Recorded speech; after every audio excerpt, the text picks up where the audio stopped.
will be presenting why the transatlantic slave trade started, first of all. What were some of the reasons behind it? What were some of the historical events that you can source of why, potential reasons why the transatlantic slave trade started in the first place? Then I'm also going to speak about who. When I say the who was involved, what countries, some major figures, some major happenings that happened during the transatlantic slave trade as well. So I'm going to get in that. But like I said, it's no rush because I know what's coming my way. So when you already know what's coming, it just make it real easy for yourself. But let's get into it. What was the reason behind the transatlantic slave trade, right? So let me get into that. Some of the possible reasons. Number one was the Papal Bull of 1455. This was the Romanus Pontifex issued by Pope Nicholas IV, which gave Portugal permission to enslave all Saracen Turks and all non-Christians into slavery.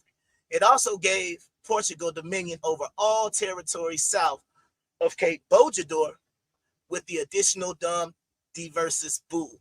And once again, it's another source. That can be found in the book by Joel S. Panzer, The Popes and Slavery. All right.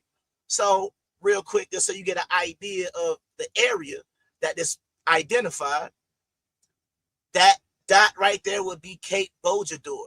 So if you look at what was the land south of Cape Bojador, you see right there it's West Africa.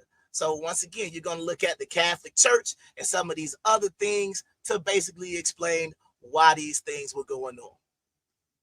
Next, you got to get the Papal Bull of 1493. This was the Ender Caetera, which was issued by Pope Alexander. I think that's the 6th, but I ain't good at Roman numerals, so if I'm wrong on that, Pope Alexander VI. Yeah, I ain't good at Roman numerals, so whichever one it is, it's all good. I think that's 6. All right, yeah, 4 is the other way.